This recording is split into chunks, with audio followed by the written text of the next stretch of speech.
I just want to say, with Grace here, how moved I am and proud I am of everyone here.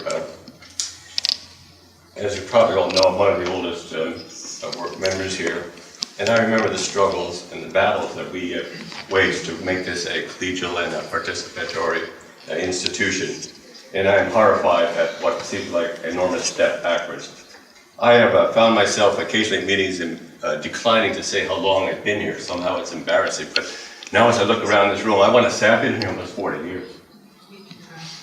And sorry. I promised Melody I wouldn't cry, but there you go. So I'm partly here speaking as a person who's devoted himself to this institution and the pride that I take in the collegial decision-making process here.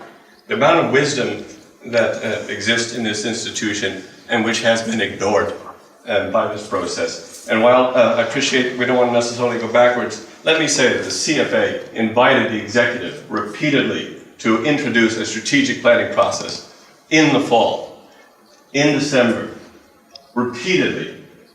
We are prepared to have a strategic decision-making process. We understand there are difficulties and people have to make cuts. We've done it. We've done it collegially. We've done it without this kind of level of hysteria and upset.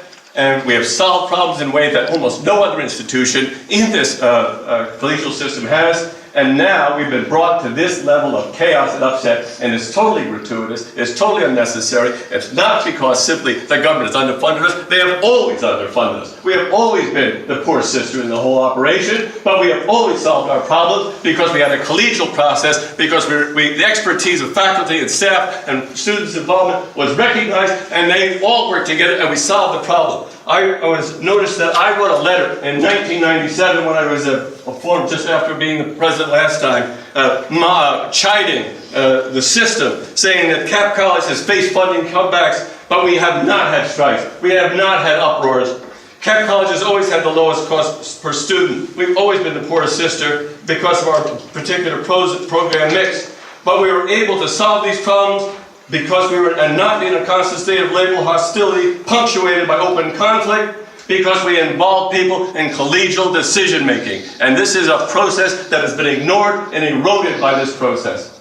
So I understand that Chris and others on the board went to Victoria, tried to get money, but let's face it, what's happening here. This is Naomi Klein identified crisis capitalism. A crisis in funding is being used to exploit, to shift this institution away from its traditional values, away from its traditional processes, into something that I do not recognize and I do not support. It's not consistent with our mission and value statement. It's not consistent with the direction Greg Lee pointed out in the 2006 report to the government. And we must say to the board, reject this budget, reject these cuts, forget about the problem of deficit, solve it in some way, that's your problem, but we will not accept a budget, anything like this, without a proper strategic planning process, and that's to begin in the fall, and we do this right and start all over. Thank you.